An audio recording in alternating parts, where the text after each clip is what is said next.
The Phantom Motor by Jacques Futrelle.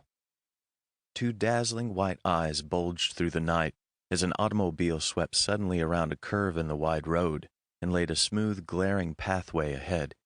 Even at the distance, the rhythmical, crackling chug informed Special Constable Baker that it was a gasoline car, and the headlong swoop of the unblinking lights toward him made him instantly aware of the fact that the speed ordinance of Yarborough County was being a little more than broken. It was being obliterated. Now, the county of Yarborough was a wide expanse of summer estates and superbly kept roads, level as a floor, and offered distracting temptations to the dangerous pastime of speeding. But against this was the fact that the county was particular about its speed laws, so particular, in fact, that it had stationed 100 men upon its highways to abate the nuisance. Incidentally, it had found that keeping record of the infractions of the law was an excellent source of income. 40 miles an hour if an inch, remarked Baker to himself. He arose from a camp stool where he was wont to make himself comfortable from 6 o'clock until midnight on watch, picked up his lantern, turned up the light, and stepped down to the edge of the road. He always remained on watch at the same place, at one end of a long stretch which autoists had unanimously dubbed the trap. The trap was singularly tempting. Perfectly macadamized roadbed, lying between two tall stone walls, with only enough of a sinuous twist in it to make each end invisible from the other. Another man, Special Constable Bowman, was stationed at the other end of the trap, and there was telephonic communication between the points, enabling the men to check each other, and, incidentally, if one failed to stop a car or get its number, the other would. That, at least, was the theory. So now, with the utmost confidence, Baker waited beside the road. The approaching lights were only a couple of 100 yards away. At the proper instant, he would raise his lantern, the car would stop, its occupants would protest, and then the county would add a mite to its general fund for making the roads even better and tempting autoists still more.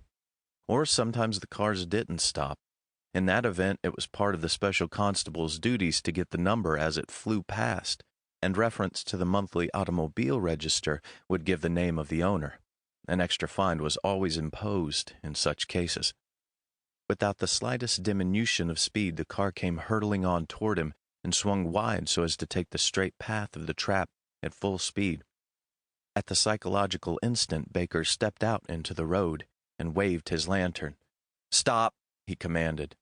The crackling chug came on, heedless of the cry. The auto was almost upon him before he leaped out of the road, a feat at which he was particularly expert. Then it flashed by and plunged into the trap. Baker was, at the instant, so busily engaged in getting out of the way that he couldn't read the number, but he was not disconcerted because he knew there was no escape from the trap.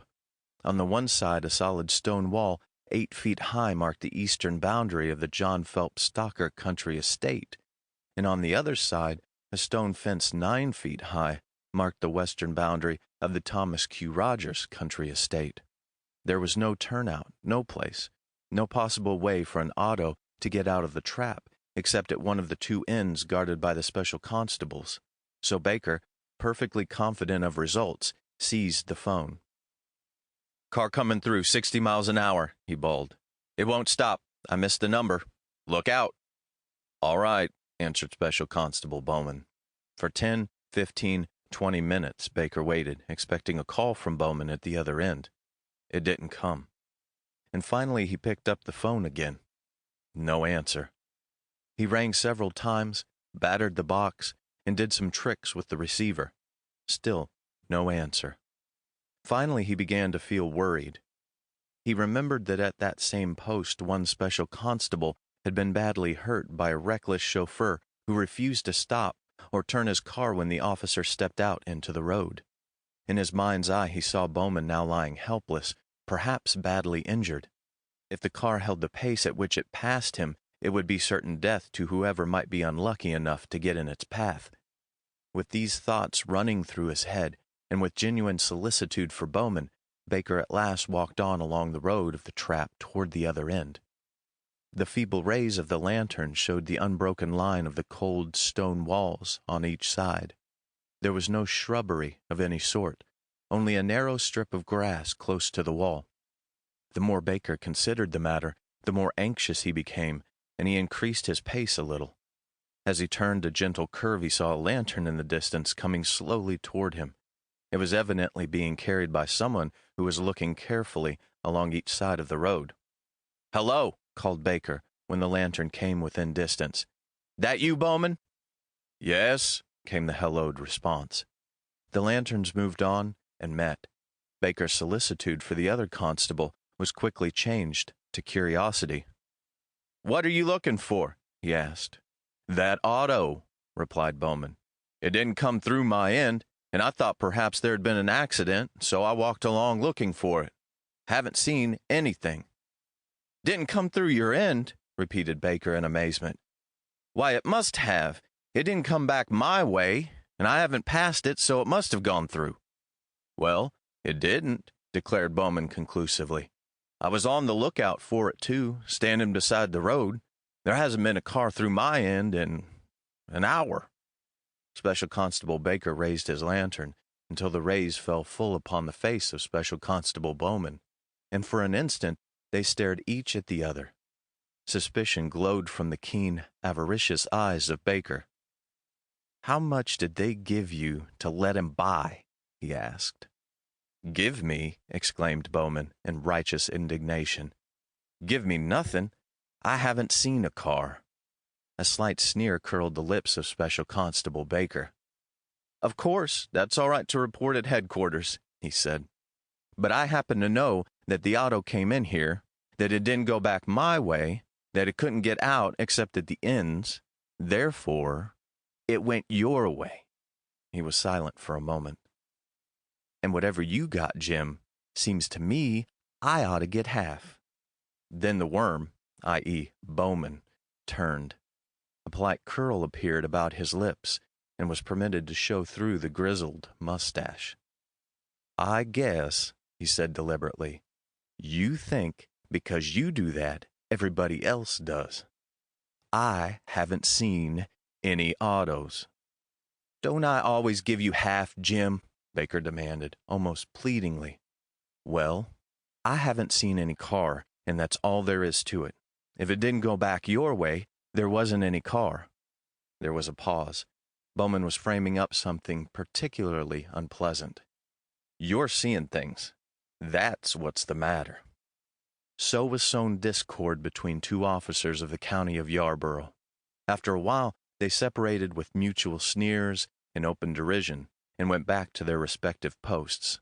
Each was thoughtful in his own way. At 5 minutes of midnight, when they went off duty, Baker called Bowman on the phone again.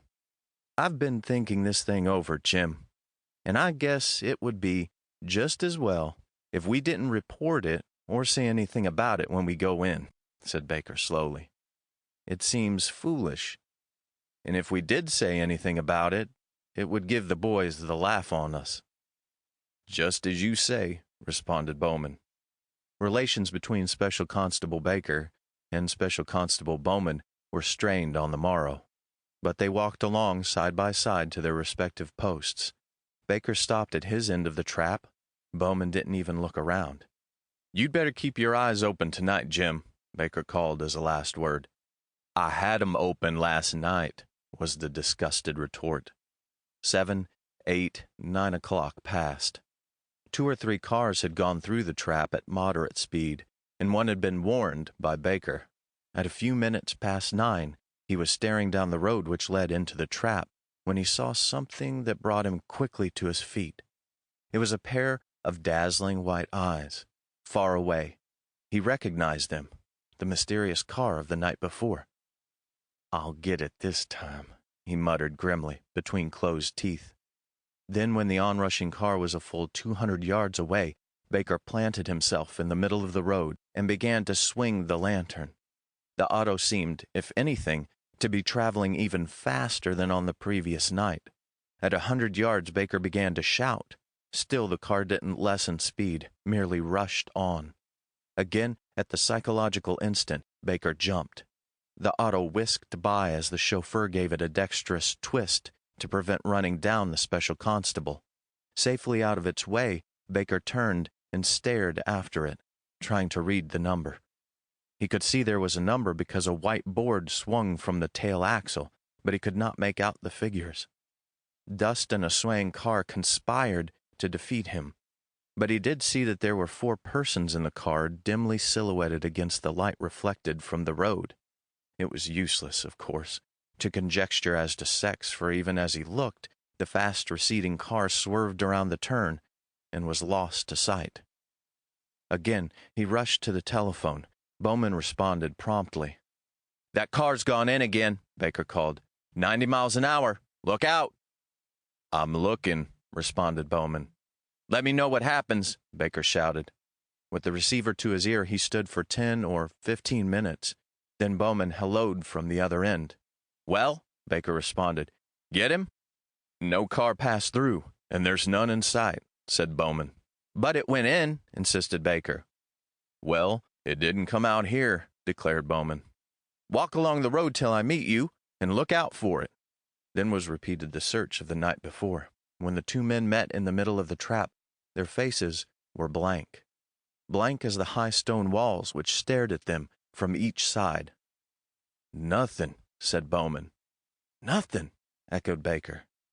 Special Constable Bowman perched his head on one side and scratched his grizzly chin. "You're not trying to put up a job on me?" he inquired coldly. "You did see a car." "I certainly did," declared Baker, and a belligerent tone underlay his manner. "I certainly saw it, Jim, and if it didn't come out your end, why—" He paused and glanced quickly behind him. The action inspired a sudden similar caution on Bowman's part. Maybe, said Bowman after a minute. "Maybe it's a spook auto." "Well, it must be," mused Baker. "You know as well as I do that no car can get out of this trap except at the ends. That car came in here, it isn't here now, and it didn't go out your end. Now where is it?" Bowman stared at him a minute, picked up his lantern, shook his head solemnly, and wandered along the road back to his post. On his way, he glanced around quickly, apprehensively, 3 times. Baker did the same thing 4 times. On the 3rd night, the phantom car appeared and disappeared precisely as it had done previously. Again, Baker and Bowman met halfway between posts and talked it over. "I'll tell you what, Baker," said Bowman in conclusion. "Maybe you're just imagining that you see a car. Maybe if I was at your end, I couldn't see it." Special Constable Baker was distinctly hurt at the insinuation. "All right, Jim," he said at last. "If you think that way about it, we'll swap posts tomorrow night. We won't have to say anything about it when we report." "Now that's the talk," exclaimed Bowman with an air approaching enthusiasm. "I'll bet I don't see it."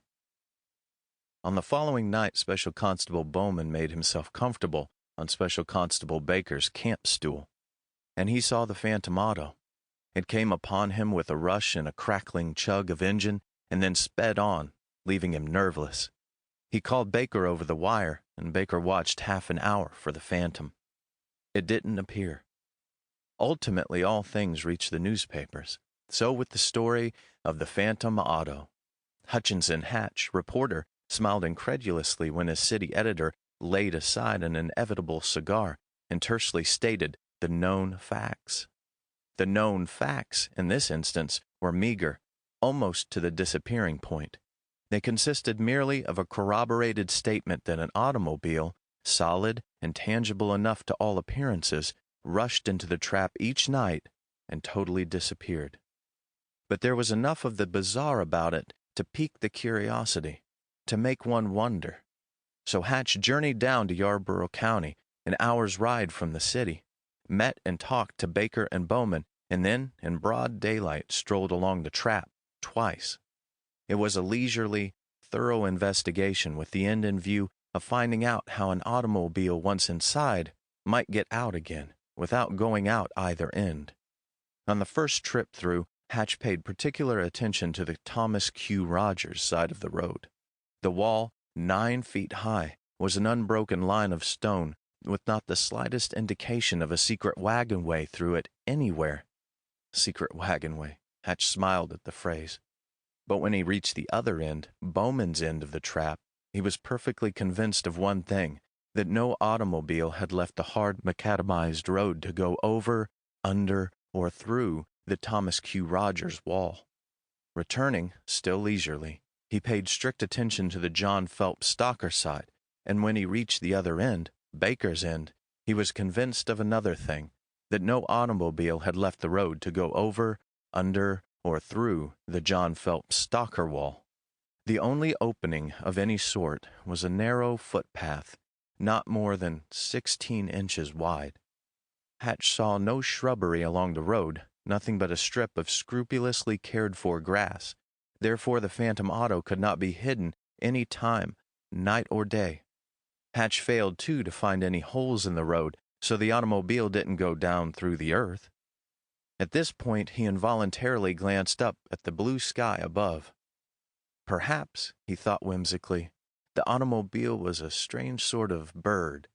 And he stopped suddenly. "By George!" he exclaimed. "I wonder if—" And the remainder of the afternoon he spent systematically making inquiries. He went from house to house, the Stalker house, the Rogers house, both of which were at the time unoccupied, then to cottage, cabin, and hut in turn. But he didn't seem overladen with information when he joined Special Constable Baker at his end of the trap that evening, about 7 o'clock. Together they rehearsed the strange points of the mystery as the shadows grew about them until finally the darkness was so dense that Baker's lantern was the only bright spot in sight. As the chill of the evening closed in, a certain odd tone crept into their voices. Occasionally an auto bowled along, and each time as it hove in sight, Hatch glanced at Baker questioningly. And each time Baker shook his head, and each time, too, he called Bowman, in this manner accounting for every car that went into the trap. "It'll come all right," said Baker after a long silence, "and I'll know it the minute it rounds the curve coming toward us. I know it's 2 lights in 1,000. They sat still and smoked. After a while, 2 dazzling white lights burst into view far down the road, and Baker, in excitement, dropped his pipe. "That's her," he declared. "Look at her coming!" And Hatch did look at her coming. The speed of the mysterious car was such as to make one look. Like the eyes of a giant, the 2 lights came on toward them, and Baker perfunctorily went through the motions of attempting to stop it. The car fairly whizzed past them, and the rush of air which tugged at their coats was convincing enough proof of its solidity. Hatch strained his eyes to read the number as the auto flashed past, but it was hopeless. The tail of the car was lost in an eddying whirl of dust. "She certainly does travel," commented Baker, softly. "She does," Hatch assented. Then, for the benefit of the newspaper man, Baker called Bowman on the wire. "Car's coming again," he shouted. "Look out and let me know." Bowman, at his end, waited 20 minutes, then made the usual report. The car had not passed. Hutchinson Hatch was a calm, cold, dispassionate young man, but now a queer, creepy sensation stole along his spinal column. He lighted a cigarette and pulled himself together with a jerk.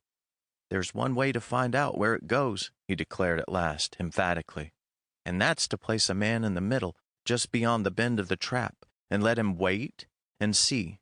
If the car goes up, down, or evaporates, he'll see and can tell us." Baker looked at him curiously. "I'd hate to be the man in the middle," he declared. There was something of uneasiness in his manner. "I rather think I would, too," responded Hatch.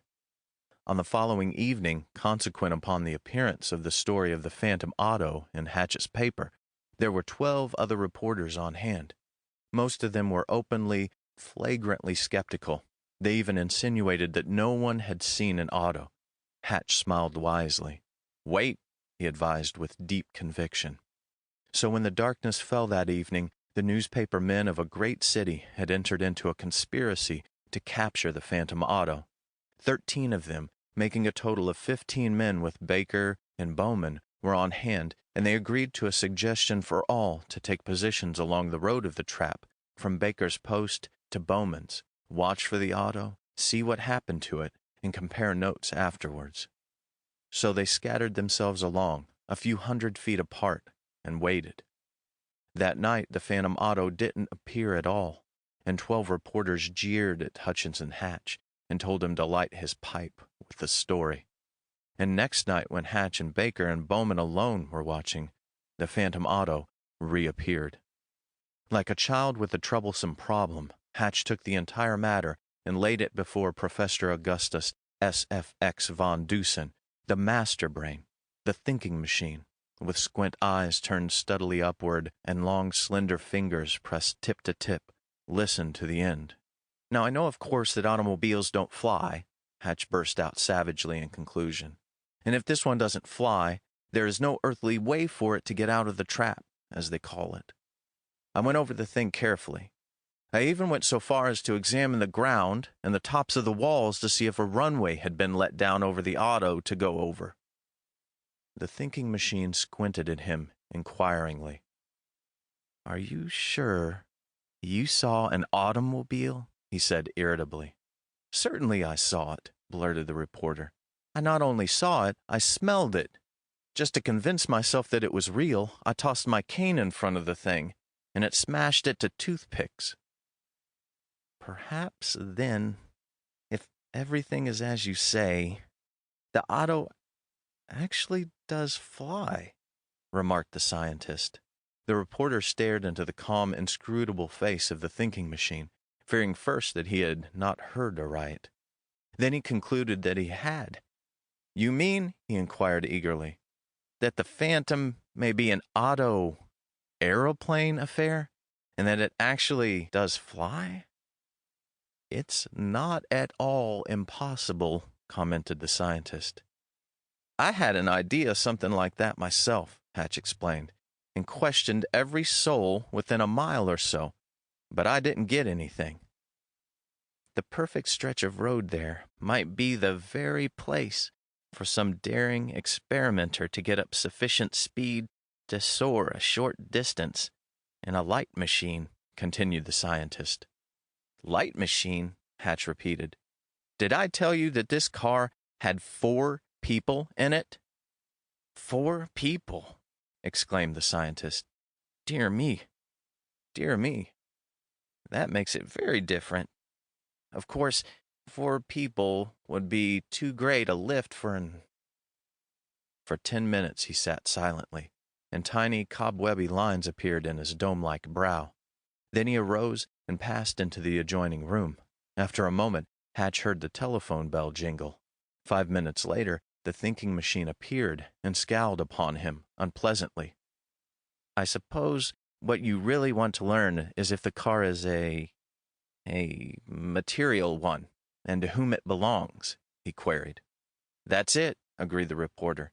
"And of course, why it does what it does, and how it gets out of the trap. Do you happen to know a fast, long-distance bicycle rider?" demanded the scientist abruptly. "A dozen of them," replied the reporter promptly. "I think I see the idea, but—" "You haven't the faintest inkling of the idea," declared the thinking machine positively. "If you can arrange with a fast rider who can go a distance, it might be 30, 40, 50 miles, we may end this little affair without difficulty." Under these circumstances, Professor Augustus SFX von Dusen, Ph.D., LL.D., F.R.S., M.D., etc., scientist and logician, met the famous Jimmy Thalhauer, the world's champion long-distance bicyclist. He held every record from 5 miles up to and including 6 hours, had twice won the 6-day race, and was, altogether, a master in his field. He came in chewing a toothpick. There were introductions. "You ride the bicycle?" inquired the crusty little scientist. "Well, some," confessed the champion modestly, with a wink at Hatch. "Can you keep up with an automobile for a distance of, say, 30 or 40 miles?" "I can keep up with anything that ain't got wings," was the response. "Well, to tell you the truth," volunteered the thinking machine, there is a growing belief that this particular automobile has wings. However, if you can keep up with it, quit your kidding, said the champion easily. I can ride rings around anything on wheels. I'll start behind it and beat it where it's going. The thinking machine examined the champion, Jimmy Thalhauer, as a curiosity. In the seclusion of his laboratory, he had never had an opportunity of meeting just such another worldly young person. "How fast can you ride, Mr. Thalhauer?" he asked at last. "I'm ashamed to tell you," confided the champion in a hushed voice. "I can ride so fast that I scare myself." He paused a moment. "But it seems to me," he said, "if there's 30 or 40 miles to do, I ought to do it on a motorcycle." "Now that's just the point," explained the thinking machine. "A motorcycle makes noise, and if it could have been used, we would have hired a fast automobile. This proposition briefly is, I want you to ride without lights behind an automobile, which may also run without lights, and find out where it goes. No occupant of the car must suspect that it is followed."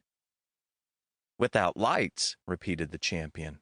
"Gee, rubber shoe, eh?" The thinking machine looked his bewilderment. "Yes, that's it," Hatch answered for him. "I guess it's good for a full-column head, huh?" inquired the champion. "Special pictures posed by the champion, huh?" "Yes," Hatch replied.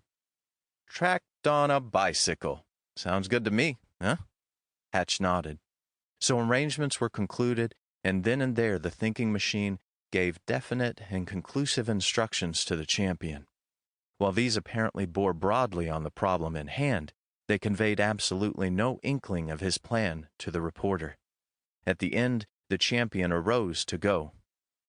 "You're a most extraordinary young man, Mr. Thalhauer," commented the thinking machine, not without admiration for the sturdy, powerful figure. And as Hatch accompanied the champion out the door and down the steps, Jimmy smiled with easy grace. "Nutty old guy, ain't he, huh?" Night. Utter blackness, relieved only by a white ribbon-like road which winds away mistily under a starless sky. Shadowy hedges line either side, and occasionally a tree thrusts itself upward out of the somberness. The murmur of human voices in the shadows, then the crackling chug of an engine, and an automobile moves slowly, without lights, into the road. There is the sudden clatter of an engine at high speed, and the car rushes away.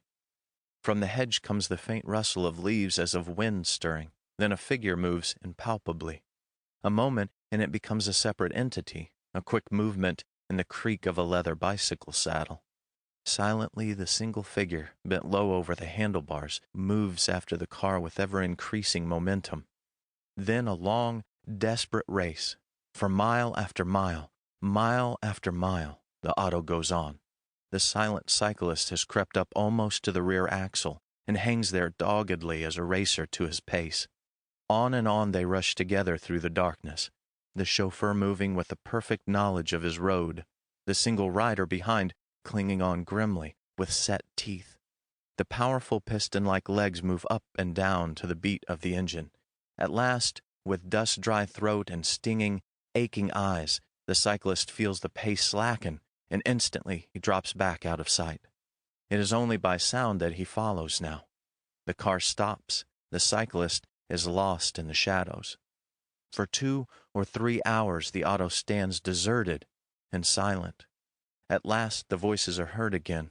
The car stirs, moves away, and the cyclist drops in behind. Another race which leads off in another direction. Finally, from a knoll, the lights of a city are seen. 10 minutes elapse. The auto stops, the headlights flare up, and more leisurely it proceeds on its way. On the following evening, the thinking machine and Hutchinson Hatch called upon Fielding Stanwood, president of the Fordyce National Bank. Mr. Stanwood looked at them with interrogative eyes. "We called to inform you, Mr. Stanwood," explained the thinking machine, "that a box of securities, probably United States bonds, is missing from your bank." "What?" exclaimed Mr. Stanwood, and his face paled.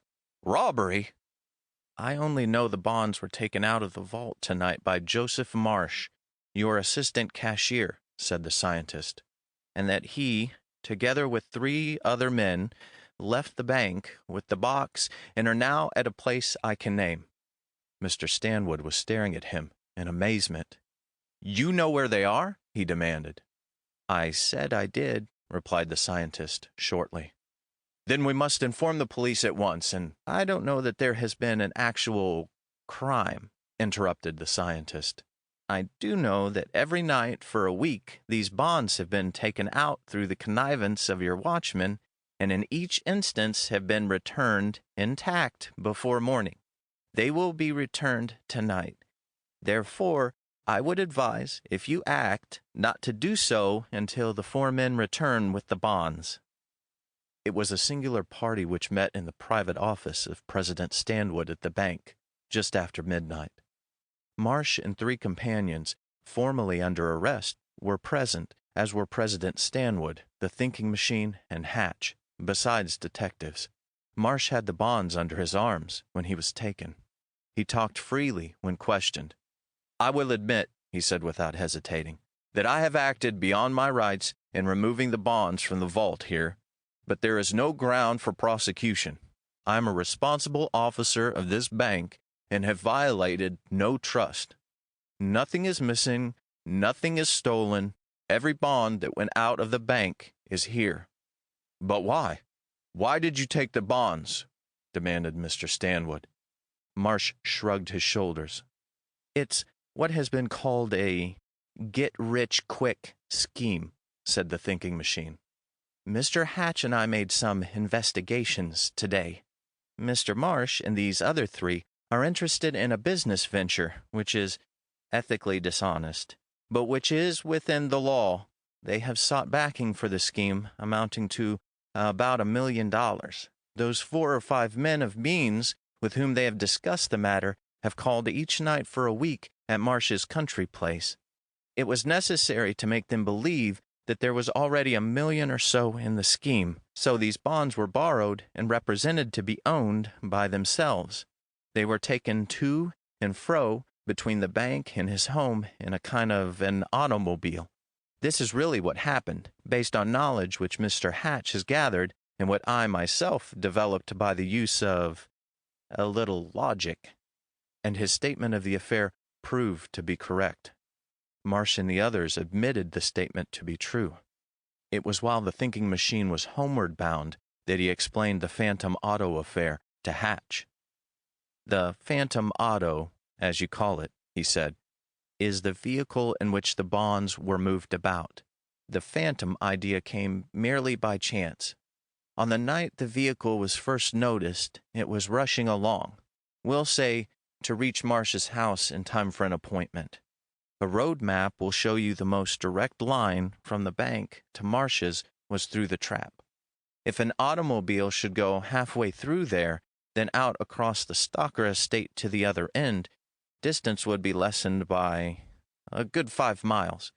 This saving at first was of course valuable, so the car in which they rushed into the trap was merely taken across the Stalker estate to the road in front." "But how?" demanded Hatch. "There's no road there." "I learned by phone from Mr. Stalker that there is a narrow walk from a very narrow footgate in Stalker's wall on the trap leading through the grounds to the other end. The phantom auto wasn't really an auto at all. It was merely 2 motorcycles arranged with seats and a steering apparatus. The French army has been experimenting with them. The motorcycles are, of course, separate machines, and as such it was easy to trundle them through a narrow gate and across to the other road. The seats are light, and they can be carried under the arm." "Oh!" exclaimed Hatch suddenly. Then after a minute, "But what did Jimmy Thalhauer do for you?" "He waited in the road at the other end of the footpath from the trap," the scientist explained. "When the auto was brought through and put together, he followed it to Marsh's home, and from there to the bank. The rest of it you and I worked out today. It's merely logic, Mr. Hatch. Logic." There was a pause. That Mr. Thalhauer is really a marvelous young man, Mr. Hatch. Don't you think? End of The Phantom Odor by Jacques Futrelle.